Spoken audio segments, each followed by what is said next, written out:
So we've come down here to Wadmalaw Island, just outside of Charleston, to Firefly Distillery. I know you're familiar with Firefly. Firefly makes sweet tea vodka. Interesting point about vodka. South Carolinian actually brought vodka to the United States back in the 50s. That's right, Smirnoff, known for its mixability, was brought to the United States by a South Carolinian. Now we've got things like sweet tea vodka, lemonade vodka, and a lot of others. Every flavor you've ever thought of. And we've come down to visit them, taste their vodkas, see how they make them, and see what else they're up to. So come on. One of the men behind Firefly Distillery is Jim Urban, who's the chief distiller, taster, basically the man that makes what goes in the bottle. Good morning. Hey Jim, how you doing? Doing good. Good to see you. It's been a while. Yep. How you been? So this is the first time I've been here. This is the winery. This is the winery tasting room. This is where everybody lines up and Okay. we give them our story about how we make wine and how we enjoy it and how it's neat. And do you also do the vodka here also? No, we can't by law. Okay. They're not allowed to be in the same building. Okay, so I saw the new building over here. Is that That's specifically for? That's the spirits tasting room or the liquor tasting room. Well, while I'm here, why don't you Let's show me go around? back and All right. I'll show you the winery. Perfect. To get to the distillery, Jim gives us a quick tour through the winery where he makes muscadine wine with grapes grown on the property. Muscadine flavored wine was the first vodka that Firefly made at their facility down in Florida before moving up here to Wadmalaw Island. Some of this wine will actually be taken over into the distillery and made into more muscadine flavored Firefly vodka.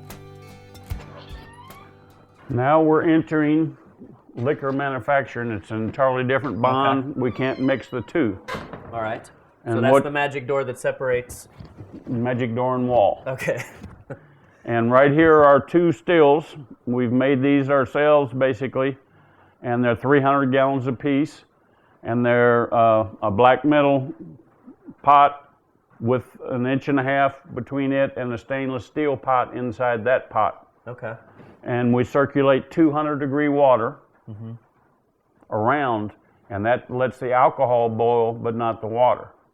And the vapors of the alcohol go up, and in that column we've got it filled with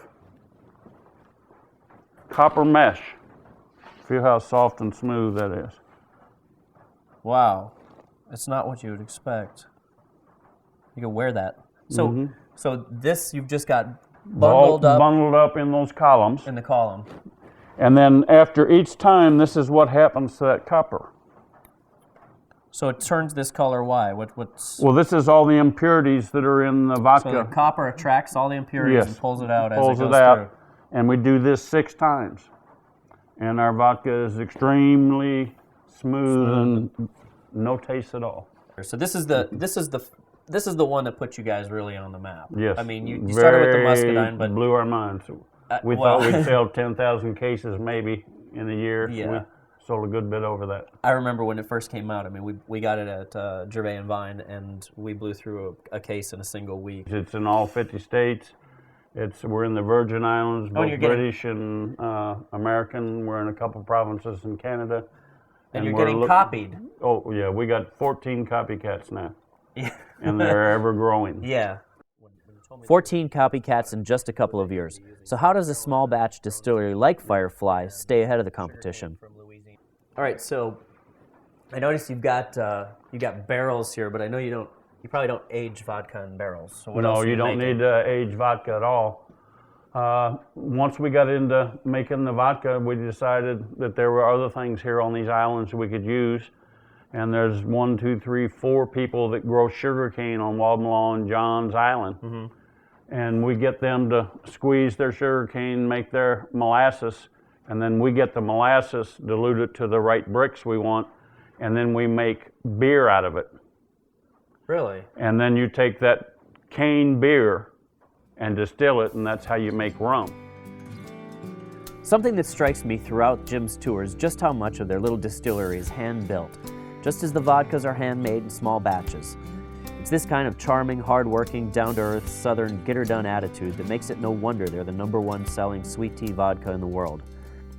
But all this talk about what they make is making me thirsty. So let's head over to the tasting room and catch up with my friend and Firefly guy, Scott Newitt. Thanks. How you been? Good. Good. You come a long way. It's pretty cool, isn't it? I know. I remember when it was, a couple bottles with the little no labels on them. I mean, And we couldn't sample. And you couldn't sample, and you couldn't. And now look at this. You got how many products now? I think 12. 12. At last count. How many years now?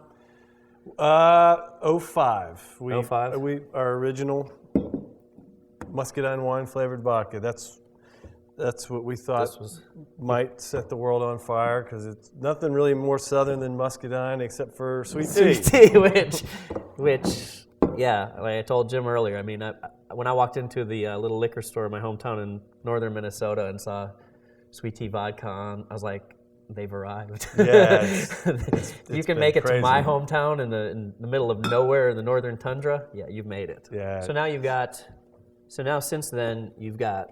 Well, since then This is one that really catches my eye. it's our lemonade flavored vodka. You only do this for a limited time every year, right? Yeah. This is really short life. We make that in April, In April. and it's Gone just for South Carolina. pretty much at the end of April. Right, and it's all natural and Okay, this is really nice to look at. And it's a pretty bottle. Trust me, Scott, Right. it's really nice. But why don't we taste it? sure, let's do that. Cool. So the ingredients are? Pure lemons, sugar, and vodka, and water. So That's beautiful. there's a little shot of our lemonade flavored limited release. So it's got that tart. Oh, It's really nice. that's dangerous. Mm-hmm. That's real dangerous. Okay, and then now,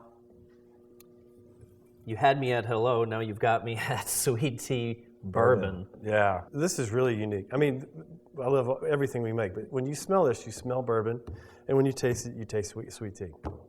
So we'll try that one. You're the devil. You're the devil. My distributors pick it up tomorrow. So it's a March 1st See, intro. but I love the fact that we're drinking out of a bottle with a little handwritten label. There's just something about that makes it seem naughty. Not legal. Exactly. Cheers. Cheers. This is the bourbon. Oh. Smells like bourbon. Tastes like sweet tea. You're right, high school. Boy, no kidding. Right. Not promoting it. No, Should be no, of college. course not. Of course not. Do not drink if you're underage. It's right. very important. I'm gonna take a little break out here in your courtyard so I don't get on the road and drive, because that right. wouldn't be right. And but thank you so much. I really Thanks. appreciate it. Thanks for coming. Come back. Thank you. got it. Definitely. It's just gorgeous out here. Even on a lousy day like this with all this rain, it's just a beautiful piece of land out on Wadmalaw Island. And if you ever get a chance, you really need to come down and visit. The tasting room is really cool. The winery is cool. They're always doing tours and tastings. And in the fall, in October, they do a big event where they cook a couple of hogs, and they have about 600 people in a band out here, and they donate all the money to charity. So go to their website, I think it's firefly.com, and check out when the event is. And even if you can't make it then, stop down whenever you're in the Low Country. It's a really beautiful place.